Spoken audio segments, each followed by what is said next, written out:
Hello everyone. I hope you guys are doing really well. So guys, today in this video we will be learning about the format or you can say the structure of writing task 1. And I will be providing you some tips and tricks in order to attempt your writing task 1 properly. So let's begin with it. So the first and the foremost thing that you guys have to keep in mind is that you will be only given a time limit of 20 minutes. तो अगर अगर आप देखो एक time limit हो गया 20 minutes का जब आपको मिलता है, अगर आप अपने माइंड में इस टाइम लिमिट को लेके चलोगे तो आपका राइटिंग टास्क 1 कभी भी कंप्लीट नहीं हो पाएगा. सो हमेशा ट्राई कीजिए कि अपने माइंड में कोशिश कीजिए कि आप हमेशा अपना टास्क 15 to 16 और मैक्सिमम टू मैक्सिमम 17 मिनट्स में राइटिंग टास्क 1 आप कंप्लीट कर सकें. क्यों? क्योंकि आपको एज यू नो आपको 1 घंटे के स्पैन में writing task 1 as well as you have to attempt your writing task 2. तो राइटिंग टास्क 2 जो होता है यू नो कि 40 मिनट्स में आपको अटेम्प्ट करना होता है, तो उसमें हमें ज्यादा फोकस लगाना है. सो इसीलिए हमने कोशिश ये करनी है कि हमारा राइटिंग टास्क 1 जो है वो अराउंड 15 to 16 मिनट खत्म हो जाए, ताकि हमारे पास 2 या 3 मिनट का टाइम स्पेन जो हो वो बचे, ताकि हम प्रूफ रीडिंग कर सके. Okay, so the first thing you have to keep in mind is that just try to finish your writing task 1 within 16 or 17 minutes. Okay, so the second thing is very important, that is your word limit. So you will get a word limit of around 150 words. आपको minimum to minimum 150 words लिखने ही लिखने हैं. देखो around क्या होता है, अगर for example आप लिखते हैं एंड आपको लगता है कि आपके वर्ड्स जो है 150 हो गए and you stop writing it, या फिर आप हमेशा जब भी राइटिंग टास्क 1 प्रैक्टिस करते हैं तो इसी वर्ड लिमिट से ही प्रैक्टिस करते हैं, तो आपका राइटिंग टास्क 1 का वर्ड लिमिट कभी भी एग्जाम के टाइम कंप्लीट नहीं हो पाएगा. क्यों? क्योंकि at that time you won't get you know that practice time कि आप अपने वर्ड्स काउंट कर सकें कि आपके वर्ड्स पूरे हैं या नहीं. सो हमेशा कोशिश कीजिए जब पहले दिन से आप राइटिंग टास्क 1 लिखने की प्रैक्टिस करते हैं तो एक word limit, instead of taking a word limit of 150 words, just try to write around 160 to 170 और 175 वर्ड्स. क्यों? क्योंकि अगर आप 160 और 170 175 वर्ड्स की वर्ड लिमिट लेके चलेंगे तो उससे क्या होगा, एग्जाम के टाइम अगर आपके वर्ड्स 2 या 3 और मैक्सिमम 5 to 10 वर्ड्स भी कम रहेंगे तो आपके वर्ड्स फिर भी 150 से ऊपर होंगे. एंड माइंड यू, अगर एग्जामिनर को लगता है कि आपके वर्ड्स कम है एंड इफ ही और she counts your words and your words you know they are counted as 149, अगर वो 149 भी रह जाते हैं तो आपके टास्क अचीवमेंट की जो कैटेगरी होती है वो इनकम्प्लीट रह जाएगी. तो हमेशा कोशिश कीजिए कि जब भी आप प्रैक्टिस स्टार्ट करें राइटिंग टास्क 1 की, तो आपका पहली बात तो टाइम लिमिट जो हो वो 15 to 16 और 70 मिनट मैक्सिमम लेके चले एंड वर्ड लिमिट भी अराउंड 160 to 170 वर्ड्स जो है लेके चले. सो पहली बात तो ये होगी. Then second thing is that कि आपका जो राइटिंग टास्क 1 होता है ये इट कंप्राइजेस और it is worth 1/3 of your total marks on your writing test. मतलब आपके राइटिंग टास्क 2 भी इसके ऊपर डिपेंड करता है आपके मार्क्स पे and your writing task 1 as well. And the categories जिसके ऊपर आपका राइटिंग टास्क 1 असेस किया जाता है, those are 4 categories. So first category is task achievement, second is coherence and cohesion, third is lexical resources, fourth is grammatical range and accuracy. So all these 4 categories they comprises of 25 25 25 and 25%. तो इसके ऊपर हम एक अलग से video करेंगे. मैं I will be telling you in details कि कैसे इन कैटेगरीज को अचीव करना है. But as of today now just understand कि टास्क अचीवमेंट बेसिकली क्या होता है कि आपका फॉर्मेट जो है, अगर आपने फॉर्मेट कंप्लीट किया है कि नहीं, अकॉर्डिंग टू फॉर्मेट आपने लिखा है या नहीं, या फिर एग्जामिनर चेक करेगा कि आपकी जो वर्ड लिमिट है आपने उस वर्ड लिमिट को अचीव किया है या नहीं. सबसे पहले ये 2 कैटेगरीज जो होती है टास्क अचीवमेंट में चेक की जाती है. ठीक है. Second one is your coherence and cohesion. अब कोहेरेंस एंड कोहेजन हो गया कि आपका जो सेंटेंसेस है, आपका प्रीवियस सेंटेंस आपके नेक्स्ट सेंटेंस से कैसे कनेक्ट हो रहा है, कैसे उसकी लिंकिंग हो रही है, उस पे डिपेंड करती है आपकी कोहेरेंस एंड कोहेजन. कि आपकी एक लाइन दूसरी लाइन से बिल्कुल अलग तो नहीं है, दोनों का जो कनेक्टिविटी है कुछ ना कुछ है बीच में या नहीं. This is your second category. Third category is your lexical response, कि आपकी जो वोकैब है, आप कितनी रिच वोकैब यूज कर रहे हैं, that depends on your lexical response, कि आपके कितना अच्छा जो नंबर है वो कितने हिसाब से आएंगे. ठीक है. Now next and the last category is grammatical range and accuracy. Now in grammatical range and accuracy, examiner आपके जो ग्रामर है, जो आपके वर्ड्स के स्पेलिंग्स होते हैं, जो आपके वर्ड्स के सेंटेंस स्ट्रक्चर होता है, जो आपके टेंसेस होते हैं, ये सारी चीजें जो है वो चेक करता है. सो आपका राइटिंग टास्क ओवरऑल जो होता है इन 4 कैटेगरीज पे डिपेंड करता है कि आपके मार्क्स जो है या आपका बैंड स्कोर जो है वो कितनी दूर तक जाएगा. ठीक है. तो first one, as I told you, task achievement, coherence and cohesion, lexical resources, grammatical range and accuracy. Okay, and just remember this thing. The most important thing is that you must demonstrate that you can clearly write in English language. Okay, so next thing is this. You have to always remember that आपको हमेशा जो word count करने हैं, तो आपको word कैसे count करने हैं? You won't count the single letter और double letter word as a word in writing task 1 और इवन राइटिंग टास्क 2. जब भी आपने राइटिंग टास्क अटेम्प्ट करने हैं तो आपको ये तो प्रैक्टिस होगी कि आपके वर्ड्स जो हैं वो 160 हैं या 170 हैं या नहीं है. तो उस चीज को काउंट करने के लिए हमेशा याद रखिए कि जब भी आप वर्ड काउंट करें तो कभी भी, अगर मैं लेमन लैंग्वेज में बोलूं, तो single letter and double letter word जो है वो एज अ वर्ड आप काउंट नहीं करेंगे इन योर राइटिंग. बट अब अगर आप इस पे ये काउंट नहीं करेंगे तो ये चीज जो है आपकी रीडिंग एंड लिसनिंग में नहीं जाती. यहाँ पे जो वर्ड राइटिंग में जो वर्ड काउंट का सिस्टम है दैट इज डिफरेंट. तो अगर आपने 1 letter and double letter word count नहीं करने तो you will be counting 3 letter words and above. तो जब भी आप प्रैक्टिस करते हैं from the first day, just make it a regular habit कि आप अपने वर्ड्स जो हैं वो काउंट कीजिए, ताकि आफ्टर 10 डेज और आफ्टर 15 डेज आपको एक एस्टिमेट लग जाए कि आपका जो राइटिंग है, आप इतनी लाइंस हर एक पैराग्राफ में लिखते हैं तो आपकी वर्ड लिमिट जो होती है 160 और 170 के पास पहुंच जाती है. ठीक है. सो हमेशा आपने काउंट क्या करना है? 3 लेटर वर्ड्स एंड अबव. जितने 3 लेटर वर्ड्स, अगर इफ आई से you know the end for and above जितने भी हैं, जितने भी 3 लेटर वर्ड्स एंड अबव है, वो एज अ वर्ड आप काउंट करेंगे and those word should be around 160 to 170. Okay. So अगर मैं कहूँ सिंगल लेटर और डबल लेटर वर्ड्स कौन से होगी, जितने भी आपके प्रेपोजिशंस हैं, ऑन, ऑफ, टू और आप कुछ भी, ठीक है, और सिंगल लेटर जैसे ए हो गया, आई हो गया, तो ये जो होते हैं ये सारे वर्ड्स हम सिर्फ ऐसे हेल्पिंग वर्ड्स यूज करते हैं in order to make a coherent और कंप्लीट सेंटेंस, बट इनको हम एज अ वर्ड जो है वो काउंट नहीं करेंगे. Just always remember this thing. And second thing that you should remember always is that हमेशा कोशिश कीजिए कि आप राइटिंग के हमेशा सिंपल सेंटेंसेस में लिखें. जब भी राइटिंग टास्क अटेम्प्ट करें तो आपका वो सिंपल सेंटेंसेस में होना चाहिए, ना कि कॉम्प्लेक्स. सो अगर देखा जाए तो आपका जो इंग्लिश लैंग्वेज है उसमें 2 टाइप के सेंटेंसेस होते हैं. One is simple sentences and second is complex sentences. So simple sentences हो गए जहां पे आप विच कंप्राइजेस ऑफ 2 to 3 लाइंस, जहां पे आप सिंपल लिख रहे हैं, आपकी 1 या 2 लाइन में उस सेंटेंस का मीनिंग जो होता है वो कंप्लीट होता है एंड आप जो है आगे कंटिन्यू करते रहते हैं. और उस सिंपल सेंटेंसेस की लेंथ जो होती है it is only around 2 to 3 lines. Okay. So ये हो गए सिंपल सेंटेंसेस. कॉम्प्लेक्स हो गए जहां पे विच इंक्लूड 3 to 4 लाइंस. जब भी आपने कभी कोई सेंटेंस अगर सिंपल लिखा है एंड आपको लग रहा है कि आपका मीनिंग सिंपल सेंटेंस का कंप्लीट नहीं हो पा रहा है, तो हमेशा कोशिश कीजिए कि आपके कंजंक्शंस यूज करके उस सेंटेंस का मीनिंग कंप्लीट करते हुए आप उसको इलोंगेट करके लिखेंगे, कॉम्प्लेक्स सेंटेंस बना के लिखेंगे. बट फिर भी आपके वो जो कॉम्प्लेक्स सेंटेंसेस होंगे वो 3 to 4 लाइन से ज्यादा लंबे नहीं होने चाहिए. हमेशा ये चीज ध्यान में रखिए. Okay. So the key to doing well is to know exactly what the examiner want and giving it to them.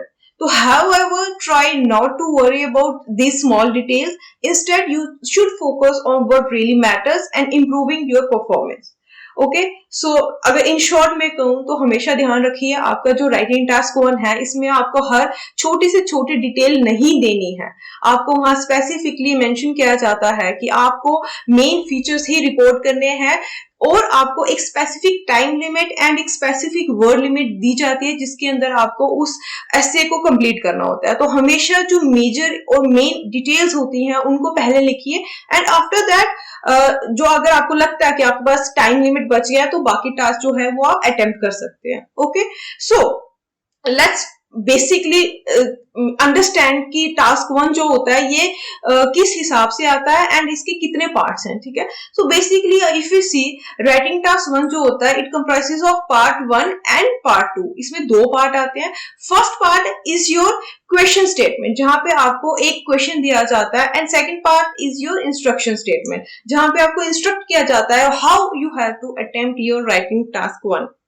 Okay, so in question statement what happens is the information that is given. So what you have to do in writing task 1 is that आपको एक data दिया जाता है in various forms। आपको कभी line graph में, कभी pie chart में, कभी टेबल में, इन डिफरेंट चीजों में आपको डाटा दिया जाएगा। आपको उस डाटा को इंटरप्रेट करना है एंड उस डाटा का देन आपको अपनी लैंग्वेज में नीचे एक ऐसे लिखना होता है, ठीक है। सो बेसिकली जो फर्स्ट पार्ट होता है टास्क 1 का that is your main part जिसपे आपको हमेशा फोकस करना है क्योंकि जो इसका सेकंड पार्ट होता है दैट इज इंस्ट्रक्शन पार्ट वो हमेशा ही सेम होता है। बट जो आपको क्वेश्चन पार्ट होता है दैट ऑलवेज चेंजेस। तो फर्स्ट वी विल डिस्कस कि आपको देखो इंस्ट्रक्शन स्टेटमेंट जो है वो तो सेम रहेगी। वो स्टेटमेंट होती क्या is just you are just instructed that you have to identify and report the main features. Guys just see clearly कि मेन फीचर्स उन्होंने कहा होता है you have not to give every single detail. आपको सिर्फ main features जो होते हैं वो रिपोर्ट करने होते हैं and you have to summarise them in your own language by making comparisons wherever relevant. Okay, जहां जहां आपको लगता है कि कोई बेसिक सिमिलैरिटी है वहां वहां आप कंपैरिजंस बना सकते हैं। जहां रेलेवेंट होगा वहां कंपैरिजंस बनाते हुए you have to summarise and identify the main features and summarise them in your own language. That language is obviously English. Okay, so part 1 is your we will discuss in details your part 1 that is your question statement। अब question statement क्या होता है आपका simply है आपको different types के question यहाँ दिए जाते हैं। First question is as you can see on your screens that there are 7 types of questions that usually come in writing task 1। So first category is line graph, second is bar graph, third is pie charts, tables, then fifth one is process chart, sixth is multiple graphs and seventh is your maps। Okay, these are the 7 types of questions that usually come in your writing task 1 exam। इसके अलावा कोई category नहीं आती, हमेशा याद रखिए category यही होगी बट इसके अंदर जो इंफॉर्मेशन होती है वो हमेशा चेंज होगी। No matter how many line graphs you practise और how many pie charts you practise but at the end जो एग्जाम में आपको लाइन ग्राफ अगर बाई चांस आता है तो उसमें जो डिटेल्स होंगी जो इंफॉर्मेशन होगी वो कंप्लीटली डिफरेंट होगी। अब अगर हम देखें तो अगर फॉर दोज व्यूअर्स जिनको ये नहीं पता कि लाइन ग्राफ कैसा दिखता है और पाई चार्ट कैसा दिखता है तो उन सबके थोड़ी सी हेल्प करने के लिए मैंने सिर्फ इसमें थोड़ा सा डाला है लाइन ग्राफ कैसा दिखता है जस्ट द डिस्प्ले पिक्चर। इसमें कोई आपको इंफॉर्मेशन नहीं है, this is a line graph. जब भी कभी हमेशा याद रखिए जब भी कभी आपको इंफॉर्मेशन लाइंस के थ्रू डाटा दिया हो, जब भी कोई डाटा एक्स एक्सिस या वाई एक्सिस पे कभी भी इनके थ्रू जब डाटा आपको लाइंस के दिया हो तो हमेशा ये लाइन ग्राफ होगा।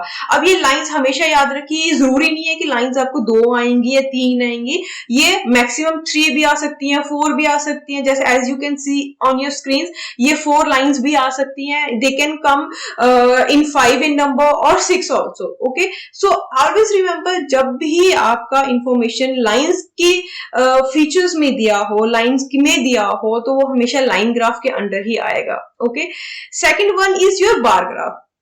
अब बार ग्राफ जो होता है हमेशा ध्यान रखिए line graph and bar graph में इतना ज्यादा डिफरेंस नहीं होता। क्यों? क्योंकि वहां पे आपका जो इंफॉर्मेशन होती है इट इज फ्लोइंग, हमेशा इट इज नॉट कांस्टेंट एक इंफॉर्मेशन नहीं होती। जैसे यूजुअली अगर एक सिंगल पाई चार्ट या टेबल है वहां पे इंफॉर्मेशन जो होती है वो फिक्स्ड होती है। So this is the biggest difference between line graph and bar graph and pie chart and table. So in line graph and bar graph information flows, information is not stagnant। But in your pie chart and tables information is fixed. हाँ, अगर आपके pie charts दे come इन 2 और 3 इन number, तो वहां पे क्या होता है, विद द बेस सिमिलैरिटी वहां पे इंफॉर्मेशन जो होती है वो चेंज की जाती है, बट यूजुअली ऐसा नहीं होता। ठीक है, सो अगर पाई चार्ट एक आए या टेबल एक आए तो उसमें हमेशा इंफॉर्मेशन फिक्स्ड होगी। सो अगर देखा जाए तो बार ग्राफ जो होता है, basically let's come back to our point, that is bar graph दिखता कैसा है। जब भी आपको इंफॉर्मेशन ऐसे बार्स में दी जाए, चाहे ये वर्टिकल बार्स हो, जिसको हम अगर वर्टिकल बार आती हैं तो हम उसको वर्टिकल बार ग्राफ कह लेंगे। अगर ये बार ग्राफ कभी ऐसा भी आता है जहां पे आपकी जो लाइंस होती हैं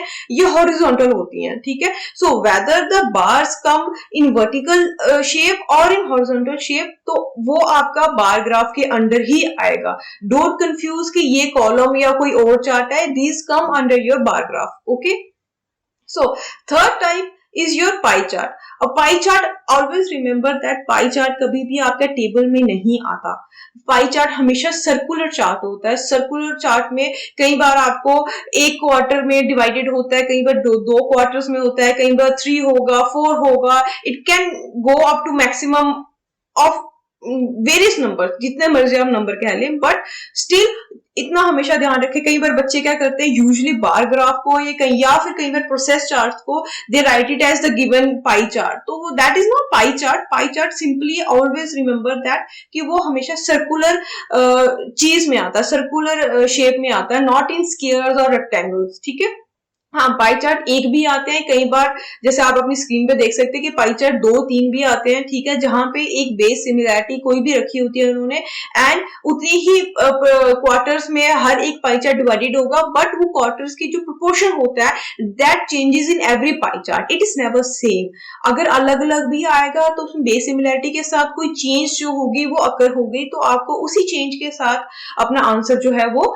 लिखना होगा। ठीक है, by making comparisons here where they are relevant. Okay, so next category is your tables. तो टेबल्स क्या होता है, you are given a few rows and few columns, and उसमें कुछ ना कुछ आपको हेडिंग्स एंड सबटाइटल्स दिए होते हैं, जिसके अंदर आपको as you can see in your screens कि यहाँ पे कुछ ना कुछ आपको इन्फॉर्मेशन जो होती है इन में दी होगी, एंड आपको उनको फिल करना होता है। उनको फिल ऑब्वियसली फिल्ड होती है, बट आपको उस इंफॉर्मेशन को कंपैरिजन बनाते हुए जहां पे आपको लगे रेलेवेंट है उनको अपने लैंग्वेज में आपको BP1 एंड BP2 के डिटेल्स में आपको मेंशन करना पड़ेगा। तो टेबल्स जो होते हैं they come in rows and columns. Okay, now fifth one is your process chart. अब बच्चों को बहुत डर लगता है process chart, I don't know why, but process chart जो होता है it is the easiest one among all of these। ठीक है, क्यों? क्योंकि इसमें आपके पास एक डायग्राम होती है एंड आपको इंफॉर्मेशन दी होती है, एंड इस इंफॉर्मेशन को आपको सिंपली जस्ट इमेजेस देख के अंडरस्टैंड करना होता है, एंड आपको उस चीज का एक स्टोरी बनाते हुए बहुत इजीली आपको वो वहां पे प्रेजेंट करनी होती है। ठीक है, सो पाई चार्ट, ये प्रोसेस चार्ट जो होते हैं ये हमेशा याद रखिए। या तो कई बार क्या होता है आपका, जैसे यहाँ पे आपको अपनी स्क्रीन पे दिख रहा होगा, ये यहाँ से शुरू हुआ, इस डायग्राम से शुरू हुआ, then there is next stage, यहाँ तक पहुंचा। Okay, now in next stage यहाँ पे कलेक्शन हो रही है, then it goes to next stage. ठीक है, एंड आफ्टर दैट ये कंप्लीट साइकिल करते हुए it goes back to where it has already started. ठीक है, तो ऐसे क्या होता है, जब भी कभी एरोज यूज होके आपको कोई एक डायग्राम दी जाए, एक एरोज यूज होके जब भी कोई एक डायग्रामेटिक रिप्रेजेंटेशन और एक इलस्ट्रेशन दी जाती है, तो यू आप हमेशा याद रखिए कि वो आपका प्रोसेस चार्ट के अंडर ही आएगा। ठीक है, नाउ अब प्रोसेस चार्ट यूजुअली क्या होता है, कई बार तो आपको ऐसे डायग्राम्स में दिया होता है, कई बार क्या होता है सिंपली आपको, जैसे ये आप देख सकते हैं अपनी स्क्रीन पे, एक फ्लो चार्ट दिया होता है जहां पे आपको कहीं ना कहीं फॉरवर्ड एरोज जैसी ये होगी, ठीक है, ऐसे यूज करते हुए दिया होता है। ठीक है, कई बार क्या होता है आपको यहाँ से बैकवर्ड एरोज भी दी होती हैं, जो एरोज दोबारा रिव्यू जो होता है देते हैं। ठीक है, सो आपके कई बार फॉरवर्ड एरोज भी होती हैं, कई बार बैकवर्ड एरोज भी होती हैं, बट हमेशा ध्यान रखिए कि कई बार रिप्रेजेंटेशन डायग्रामेटिक होती है, कई बार यहाँ जैसे यहाँ लिखा हुआ है सिर्फ रिटर्न रिप्रेजेंटेशन होती है, तो आपको वो भी प्रोसेस चार्ट के अंडर ही करना है, उसको भी प्रोसेस चार्ट के अंडर ही इंक्लूड कीजिए। इनको हम यूजुअली फ्लो चार्ट कहते हैं, बट ये जितनी भी कैटेगरीज हैं ये सारी प्रोसेस चार्ट के अंडर ही आती हैं।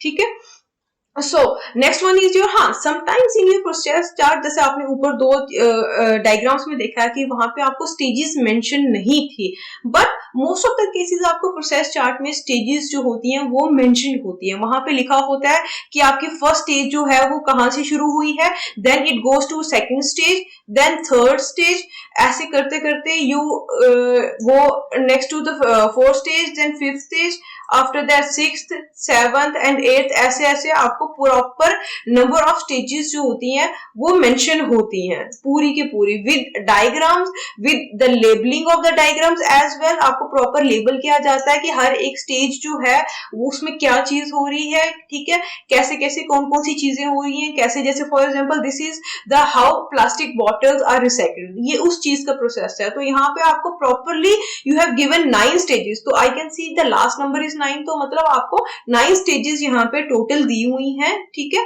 एंड आपको स्टार्ट किया गया इस फर्स्ट स्टेज से। आप कई बार बच्चे यहाँ पे बहुत ज्यादा कंफ्यूज होते हैं कि हमें जो है नंबर ऑफ स्टेजेस नहीं दी गई, ये नंबरिंग नहीं दी गई, तो हमें पता नहीं चला कि स्टेज कहाँ से शुरू हुई और कहाँ खत्म हुई। तो यूजुअली हमेशा कोशिश किया कीजिए कि एक बार डायग्राम को ओवरऑल हमेशा समझिए कि किस तरह से डायग्राम है, कहाँ से शुरू हुआ होगा, कहाँ से, just use your common sense. यहाँ पे आपको बहुत इजी होते हैं, बहुत इजीली आपको पता चल जाएगा कि कैसे आप कर सकते हैं। जस्ट एक बार पूरी की पूरी डायग्राम्स की लेबलिंग पढ़ ले, understand the process and you will get to know कि प्रोसेस स्टार्ट कहां से हो रहा है, हाउ द प्रोसेस एंड्स, ठीक है। जैसे यहाँ पे it becomes easy for you जब आपको वहां पे स्टेजेस दिए होते हैं, ठीक है, यहाँ पे स्टेजेस मेंशन्ड है, आपको बहुत इजी है, डायग्राम्स दिए हुए हैं, स्टेजेस दिए हैं एंड आपको वहां पे स्टेजेस को लेबल भी किया हुआ है and you can easily understand कि इस डायग्राम में क्या हो रहा है, कौन सी चीज कैसे जा रही है, ठीक है। सो हमेशा याद रखिए प्रोसेस, चाहे प्रोसेस चार्ट में चाहे आपको डायग्राम रिप्रेजेंटेशंस आए, चाहे वो नंबर ऑफ स्टेजेस में आए, चाहे आपको रिटन इंफॉर्मेशन जिसको हम फ्लो चार्ट कहते हैं वैसे आए, ये सारी की सारी जितनी भी कैटेगरीज होती हैं ये आपके प्रोसेस चार्ट में ही आती है, ठीक है। Now next one is your sixth type is your multiple graph. Multiple graphs is nothing else. यहाँ पे क्या होता है, आपको बेसिकली जो आपने above 5 कैटेगरीज जितनी भी पढ़ी हैं उन 5 कैटेगरीज में कोई भी दो चीजें जो होती हैं वो इकट्ठे आ जाती हैं। फॉर एग्जाम्पल अब होता है राइटिंग टास्क 1 जो है, आपको कई बार क्या होगा कि सिंपल एक टास्क जो होता है उसमें एक लाइन ग्राफ ही आएगा, एक टास्क होगा उसमें सिर्फ पाई चार्ट आएगा, एक टास्क होगा जहां पे आपको सिंपल एक टेबल दिया जाएगा। बट मल्टीपल ग्राफ में कुछ नया नहीं होता, बस इनमें से कोई भी दो चीजें जो होती है वो इकट्ठी आ जाती है। जैसे आप you can see on your screens that in this multiple graph यहाँ पे आपको एक pie chart as well as एक लाइन ग्राफ दिया हुआ है, ठीक है। तो ये कंप्लीट दोनों चीजें एक ही क्वेश्चन में आती हैं, तो ये जब दो चीजें एक क्वेश्चन में आए तो हमेशा समझिए ये मल्टीपल ग्राफ है, ठीक है। और कई बार क्या होता है जैसे यहाँ पे पाई चार्ट दिया उसके साथ टेबल आ गया, but sometimes what happens is कि कई बार दो टेबल ही आ जाते हैं या फिर कई बार दो बार ग्राफ ही इकट्ठे आ जाते हैं। बट हमेशा ध्यान रखिए कि मल्टीपल ग्राफ में जब भी अगर फॉर एग्जांपल कोई दो अलग अलग चीजें हैं या दो सेम चीजें हैं बट स्टिल जो इंफॉर्मेशन होती है उन दोनों में हमेशा डिफरेंट होती है, वो कभी सेम नहीं होगी। बच्चे बहुत ज्यादा कंफ्यूज होते हैं कि मल्टीपल ग्राफ में अगर फॉर एग्जाम्पल दो लाइन ग्राफ आया तो इट बिकम्स वेरी इजी कि इंफॉर्मेशन सेम होगी, बट इट नेवर हैपेंस। कभी भी मल्टीपल ग्राफ मतलब दो अलग अलग चीजें हैं, मल्टीपल है दो अलग चीजें हैं, उन दोनों में चाहे उनका रिप्रेजेंटेशन सेम होगी बट उनकी जो इंफॉर्मेशन होती है वो हमेशा डिफरेंट होती है, it is never same. Now your last type is your maps. अब मैप्स क्या होते हैं बच्चे, मैप्स सिंपली आपको किसी भी, जैसे हम देखो गूगल मैप्स अगर सिंपली देखा जाए तो क्या होता है आपको एक एरियल व्यू दिया होता है, वैसे ही मैप्स में राइटिंग टास्क 1 में आपको सिंपली एक एक मैप दे दिया जाता है, एक एरियल व्यू दे दिया जाता है किसी भी चीज का, चाहे वो किसी विलेज का हो, चाहे वो किसी एयरपोर्ट के अराइवल एंड डिपार्चर का सीन हो, कई बार आपको किसी स्पोर्ट्स स्टेडियम का दे दिया जाता है, कई बार आपको किसी विलेज का दिया जाता है, किसी स्पोर्ट्स सेंटर का दिया जाता है या फिर हॉस्पिटल कैंपस का दिया जाता है। तो ऐसे डिफरेंट मैप्स आते हैं। सो बेसिकली मैप्स जो होते हैं आपको सिंपली आइडेंटिफाई करना होता है कि कौन सी चीज आपको साइड में की पॉइंट्स यहाँ पे दिया हुआ है, ये की पॉइंट्स जो होते हैं आपको मेंशन होते हैं कि कौन सी चीज क्या रिप्रेजेंट कर रही होती है, कौन सी लाइन क्या रिप्रेजेंट कर रही है। आपको सिंपली वो चीजें जो है अंडरस्टैंड करते हुए आपको वो मैप जो होता है वो अटेम्प्ट करना होता है, ठीक है। अब कई बार जो होता है आपका मैप जो होता है सिंगल मैप आता है और that can come in past timeline और प्रेजेंट और फ्यूचर, किसी भी टाइमलाइन से वो मैप जो होता है वो बिलोंग कर सकता है। तो कई बार क्या होता है आपके दो मैप्स आते हैं, ठीक है। अब दो मैप्स में क्या होता है वो map it can come in a past timeline और प्रेजेंट टाइमलाइन, और sometimes what happens is it can also come in present timeline as well as future timeline. तो कभी क्या होता है आपके पास सिंपली आपको एक मैप किसी विलेज का जैसे यहाँ दे दिया गया है, तो विलेज में क्या होता है आपको एक पास्ट का दे दिया, टाइमलाइन जो होती है पास्ट की होती है एंड एक प्रेजेंट का होता है। तो दोनों मैप एक ही सेम ही विलेज के हैं, बट वहां पे 1995 में इस विलेज में कैसा था सीन एंड कैसा उस चीज को आप कह लो कि डेवलप हुआ वो विलेज, कैसे प्रेजेंट में उसमें कौन कौन सी नई चीजें इंट्रोड्यूस हुई हैं या कौन सी चीज वैनिश हो गई है, वो आपको यहाँ पे इजिली जो होता है वो विजिबल होता है, और आपको इसको सिंपली अंडरस्टैंड करते हुए आपको अपनी लैंग्वेज में जो होता है वो लिखना होता है, ठीक है। एंड समटाइम्स क्या होता है जो टाइम होता है आपका, टाइमलाइन होती है मैप्स की, वो कई बार प्रेजेंट की होती है, जैसे यहाँ पे है, यहाँ पे प्रेजेंट का एक सिनेरियो दिया हुआ है कि ये ऑफिस की बिल्डिंग है, ये प्रेजेंट में ऐसे दिखती थी, and next one is your जहां पे वो फ्यूचर का बताते हैं कि फ्यूचर में ये कैसे दिख रही है। तो कई बार पास्ट एंड प्रेजेंट का आ जाता है और कई बार प्रेजेंट एंड फ्यूचर का आ जाता है, ठीक है। So these were your basic types of questions that usually come in your writing task 1, ठीक है। तो ये आपके क्वेश्चंस है, अगर किसी को कोई डाउट है कि कौन सी कैटेगरी में क्या है क्या नहीं, तो आप कमेंट करके जरूर मेरे से इन चीजों को सॉल्व कर सकते हैं, आप इसका सोल्यूशन पूछ सकते हैं, ठीक है। I will be very happy to help out you guys, ठीक है। So this were your types of question. तो now the next thing is your basic format. अब इस पूरी जितनी भी आपने टाइप्स पढ़ी हैं, इन टाइप्स को अटेम्प्ट करने का एक बहुत ज्यादा, मैंने बहुत सारी चीजों से रिसर्च करके एक सिंपली एक बेसिक फॉर्मेट बनाया है जो आपकी जितनी भी टाइप्स है उन सब में आएगा। ये सारी की सारी टाइप्स इस बेसिक फॉर्मेट को फॉलो करेंगी, और इसमें यूजुअली सेम ही होता है, इट्स जस्ट दैट आपका जो इसमें मेन जो डिफरेंस आता है वो ओवरव्यू में आता है, वो मैं I will let you know कि कहाँ कहाँ कैसे चेंजेस आ रहे हैं, ठीक है। So let's begin with the basic format. अब बेसिक फॉर्मेट क्या बचे? बेसिक फॉर्मेट बहुत सिंपल है कि आपको राइटिंग टास्क 1 में 4 पैराग्राफ्स जो होगा वो लिखने होंगे, सिर्फ 4 पैराग्राफ्स लिखने होते हैं, नॉट मोर देन दैट और नॉट लेस देन दैट। आपको सिर्फ 4 पैराग्राफ्स लिखने हैं। पैराग्राफ स्टार्ट कहां से होता है? First paragraph is of introduction. तो फर्स्ट पैराग्राफ जो होता है वो इंट्रोडक्शन का होता है। इसमें आपने क्या करना होता है, you have to paraphrase the given statement. जो आपकी स्टेटमेंट है that is your question statement. जो फर्स्ट पार्ट होता है आपके राइटिंग टास्क 1 का, उसको आपको यहाँ पे उस स्टेटमेंट को पैराफ्रेज करना होता है, ठीक है।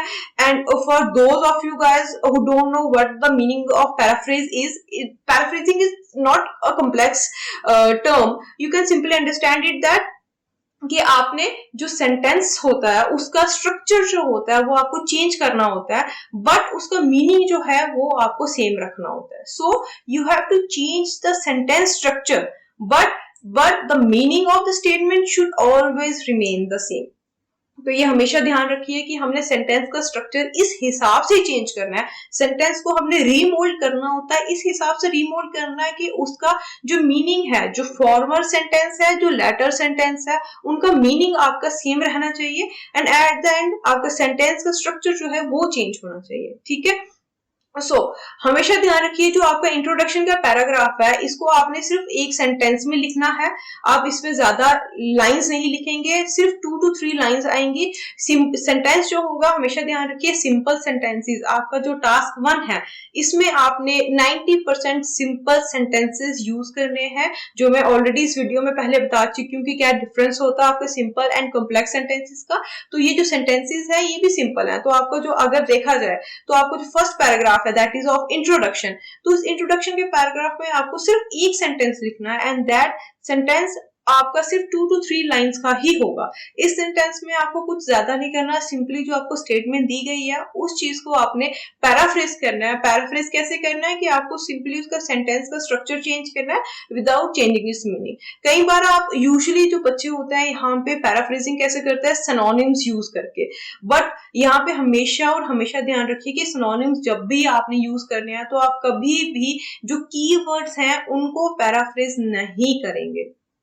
कभी भी कीवर्ड्स को पैराफ्रेज नहीं करना। क्यों नहीं करना? क्योंकि कीवर्ड्स जो होते हैं वो ही आपके मेन पॉइंट्स होते हैं, वही इंपॉर्टेंट फीचर्स होते हैं। अगर आप उनको चेंज करते हो तो आपका जो पूरे के पूरे फॉर्मेट होता है, पूरा का पूरा जो टास्क है उसका मीनिंग जो होगा वो चेंज हो जाएगा, जो कि हमें नहीं करना, जो कि हमें सबसे ज्यादा बड़ी इंस्ट्रक्शन दी जाती है कि पैराफ्रेजिंग करते हुए आपने सेंटेंस का स्ट्रक्चर जो है वो चेंज करना है, ना कि उसका मीनिंग। ठीक है, तो अगर हम कीवर्ड्स के सिनोनिम यूज करेंगे तो ऑब्वियसली कहीं ना कहीं क्या होता है कि आपका मीनिंग जो होगा वो चेंज होगा। तो कोशिश कीजिए वो ऐसा ना कीजिए। जो दूसरे वर्ड्स हैं, जो हेल्पिंग वर्ड्स हैं, उनको कोशिश कीजिए यूजुअली उनके आप सिनोनिम्स यूज कर सकते हैं या आप उनकी पोजीशंस चेंज करके लगा सकते हैं। कई बार आपको ओमिट भी करना पड़ते हैं कोई वर्ड्स, कई बार आपको इलेबोरेट करके भी लिखना पड़ता है कोई वर्ड्स। तो यूजुअली इस तरीके से बाय ओमिशन, बाय ओमिटिंग और बाय elaborating something और बाय usually यूजिंग सिनोनिम्स आप क्या करते हैं, इजिली पैराफ्रेज कर सकते हैं। ठीक है, तो इस हिसाब से आपने इंट्रोडक्शन अपनी टास्क 1 की लिखनी है। हमेशा ध्यान रखिए, if you are given for example अगर एक स्टेटमेंट में आपके 10 वर्ड्स हैं तो इट इज नॉट नेसेसरी कि आपने 8 to 9 वर्ड्स जो हैं उसमें चेंज करने ही करने हैं। तो बच्चों को लगता है कि हमने क्या करना है भाई, इसमें एक सेंटेंस हमें दे दिया, इसमें जितने हो सके हम सिनोनिम्स डालें, जितने हो सके हम चेंज करें, बट उस चक्कर में क्या होता है कि उनका मीनिंग जो होता है वो भी चेंज हो जाता है। तो if you are capable enough of changing 4 to 5 words in that sentence, तो that means you have done your part of paraphrasing. Paraphrasing easily हो जाती है। पीछे मत पड़िए कि एक सेंटेंस में ज्यादा से ज्यादा 80-90% आपने उसकी फॉर्मेट जो है वो चेंज करना है, सेंटेंस का स्ट्रक्चर चेंज करना है, उससे उसका मीनिंग भी चेंज होगा, ये भी ध्यान रखिए। ठीक है, सो moving on to the next part, that is your second part. These are the some points. I'll give you some time कि आप इसके स्क्रीनशॉट ले सकते हैं। यहाँ पे ये सिंपली है कि आप कैसे अपना इंट्रोडक्शन का जो टास्क है वो शुरू कैसे कर सकते हैं। इंट्रोडक्शन का जो पार्ट है आपका राइटिंग टास्क का, वो कैसे स्टार्ट कर सकते हैं। द गिवन डायग्राम, अगर यहाँ से आपको गिवन द गिवन से शुरू कर सकते हैं, द सप्लाइड से शुरू कर सकते हैं, द प्रेजेंटेड से शुरू कर सकते हैं, द प्रोवाइडेड से भी शुरू कर सकते हैं। आगे अगर आपको डायग्राम दिया है, टेबल दिया है, ग्राफ दिया है, तो किसी भी तरह आप उसके अकॉर्डिंग जो आपको नीचे इंस्ट्रक्शन दी गई है, जो आपको डाटा दिया गया है, उसके हिसाब से आपने ये चूज कर लेना एंड देन शोज और रिप्रेजेंट्स और इंडिकेट्स और आउटलाइंस और डिनोट्स, ये सारे वर्ड्स आप यूज करके इजिली अपना जो इंट्रोडक्शन का जो पैराफ्रेज का जो सेंटेंस होता है, तो ये एक जस्ट बेसिक फॉर्मेट आप इन वर्ड्स को भी यूज करके वो सेंटेंस जो है वो आप लिख सकते हैं। ठीक है, so next paragraph is of overview. So second paragraph जो हमने टास्क 1 में करना होता है दैट इज ऑफ ओवरव्यू। अब ओवरव्यू में क्या करना, overview is very simple but yet जिनको ना समझ आया उनके लिए बहुत ज्यादा कॉम्प्लेक्स है।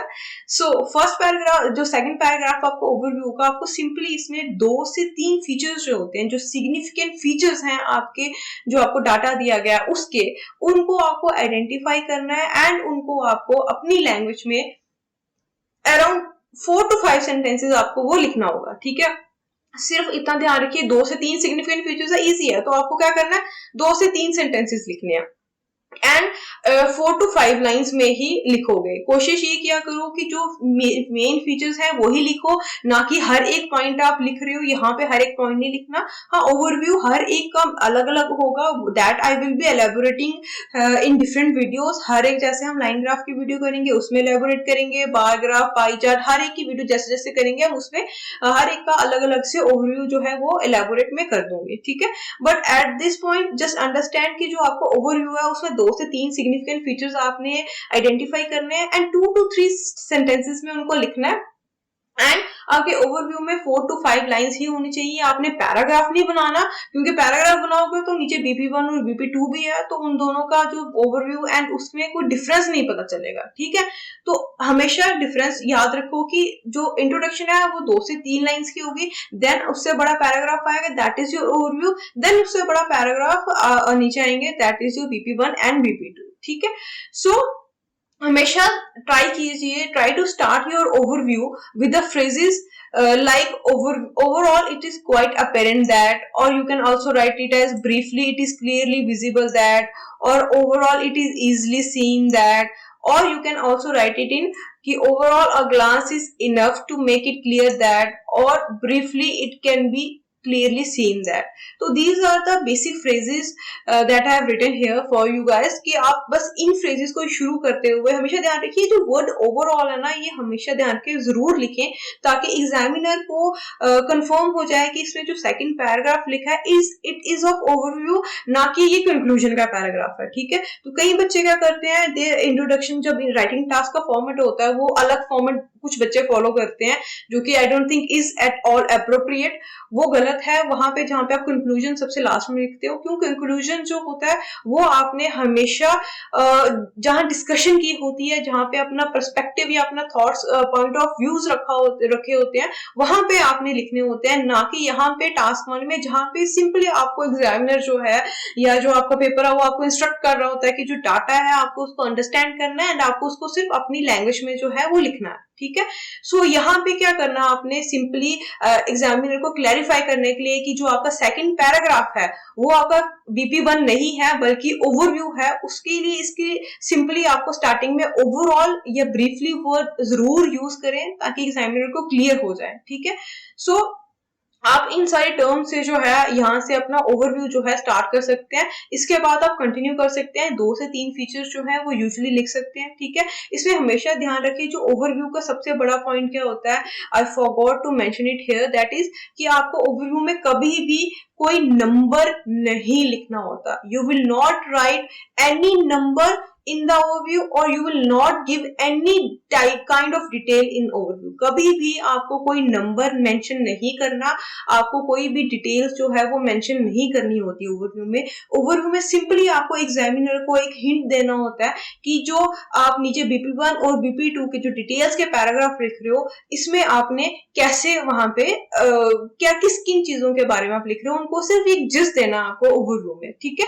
तो वहां पे क्या करना, आपको कभी भी कोई नंबर नहीं लिखना, ठीक है, कभी भी, मतलब कोई भी किसी भी टाइप का, ना तो कोई डिटेल जो कि आपको नीचे ग्राफ में एक्स एक्सिस या वाई एक्सिस पे दी होगी वो कभी आपको मेंशन नहीं करनी, ना तो आपको कोई वहां पे डिटेल, ना तो कोई नंबर मेंशन करना है, ठीक है। तो आप वर्ड्स कैसे यूज कर सकते हो, आप वर्ड्स जैसे इंक्रीज हो गया, डिक्रीज हो गया, इंक्लाइन हो गया, डिक्लाइन हो गया, या फिर you can use the words constant, जहां पे इंफॉर्मेशन सीधी है, कांस्टेंट है, एक जैसी है, ठीक है। वहां पे स्टेबल वर्ड भी आप यूज कर सकते हैं। You can use the word volatile, volatile is a word जहां पे आप फ्लक्चुएशंस होती है, जहां पे इंफॉर्मेशन इज नॉट स्टेबल, जहां पे इंफॉर्मेशन अनस्टेबल है, जहां पे इंफॉर्मेशन फ्लक्चुएट कर रही है, you can use the word volatile, और you can obviously use the word fluctuations and unstable, या जहां पे डाटा चेंज हो रहा होता है, ठीक है। तो these are the word that you can easily use in your overview. आप इन वर्ड्स को यूज करके 2 to 3 सिग्निफिकेंट फीचर्स जो हैं वो इजिली मेंशन कर सकते हैं इन योर सेकंड पैराग्राफ, ठीक है।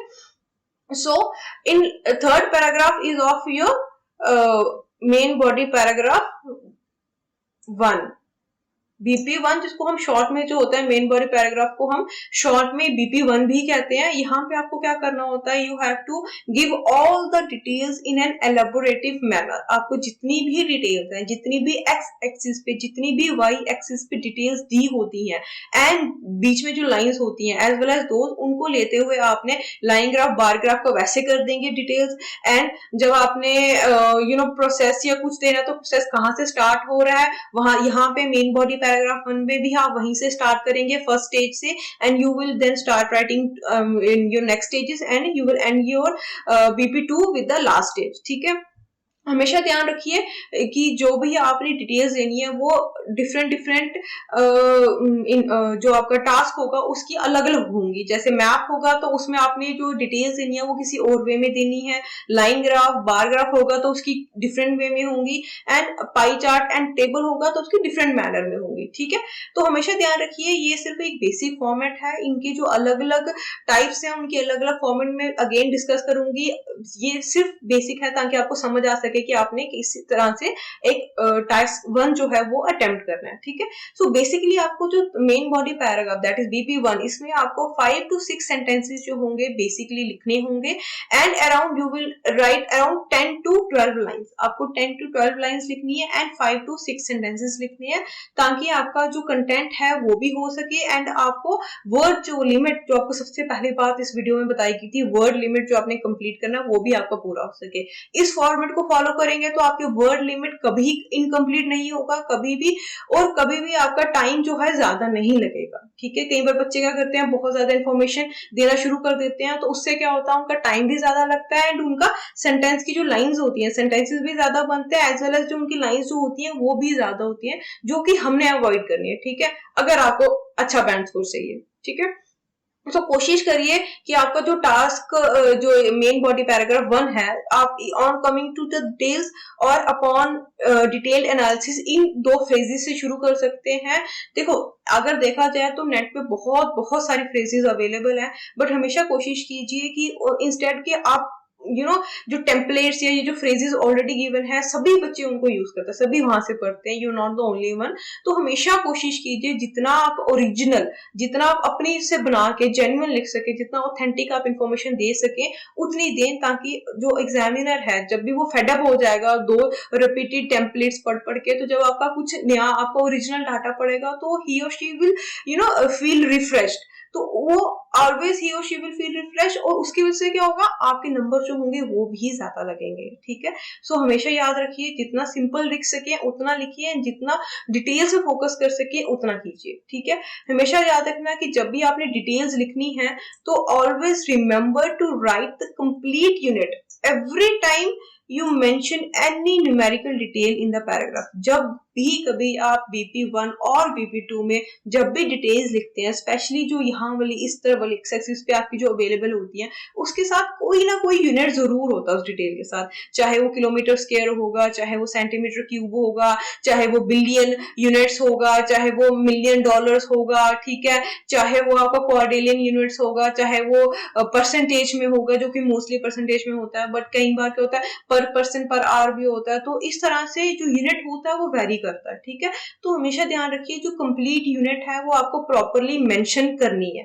ये नहीं कि आपने आधी मेंशन कर दी, बट कंप्लीट यूनिट आप मेंशन करेंगे वहां पे। ठीक है, after that your last paragraph is your main body paragraph 2, जहां पे आपको जितनी भी बची डिटेल्स होती हैं वो यहाँ पे मेंशन करनी होती हैं। अगेन इसमें आप 5 to 6 सेंटेंसेस ही लिखेंगे, ज्यादा नहीं लिखेंगे, एंड 10 to 12 लाइंस ही होंगी। ठीक है, इससे क्या होता है, अगर आप इस फॉर्मेट को फॉलो करोगे तो हमेशा ध्यान रखिए कि आपका जो सेंटेंस है, जो आपका टास्क का जो वर्ड लिमिट है वो कभी एक्सीड नहीं होगी। ठीक है, तो BP1 और BP2 को हमेशा प्रोपोर्शनेटली रखिए, 50-50 की रेशो में लिखिए। ये नहीं है कि आप एक BP जो है वो 70 की रेशो में लिख रहे हैं, 30 की रेशो में लिख रहे हैं, इट इज नॉट गुड। वो एक देखने में अच्छा नहीं लगता, तो आप इंफॉर्मेशन भी आपको पता नहीं होगा कि किस हिसाब से आपने इक्वली दोनों में दी है, तो वो बिल्कुल ठीक नहीं होगा। तो हमेशा कोशिश कीजिए कि BP1 BP2 में प्रोपोर्शनेटली आपने 5 to 6 सेंटेंसेस लिखने हैं, 10 to 12 लाइंस मेंशन करनी है। ठीक है, एंड जो मेन बॉडी पैराग्राफ 2 है, इससे आप यूजुअली कनेक्टर्स जैसे कि ऑन मूविंग फॉरवर्ड और फर्दर मोर और मोर ओवर और इन एडिशन टू और एडिशनली, इन सब चीजों से आप अपना जो मेन बॉडी पैराग्राफ 2 है वो स्टार्ट कर सकते हैं। ठीक है, क्योंकि इसमें क्या होता है, हमने आधी डिटेल्स BP1 में मेंशन ऑलरेडी की होती है, एंड आधी डिटेल्स जो होती हैं आपको BP2 में मेंशन करनी होती हैं। तो अगर आप ये कनेक्टर्स यूज करेंगे तो it will become easy for the examiner to understand कि आपने जो इन्फॉर्मेशन है वो डिटेल्स आधी पहले दी थी एंड आधी आप एडिशनली आप इस पैराग्राफ में भी दे रहे हैं। ठीक है, so all in all this was your basic format of writing task 1। So I hope you guys found it easy to grab, कि आपको इजी लगा हो, ये अंडरस्टैंड आपको अच्छी तरह हो गया हो। तो अगर नहीं समझ आया तो do comment in the comment section, अगर कुछ ना समझ आया तो I will try to help out you guys. ठीक है, थैंक यू सो मच।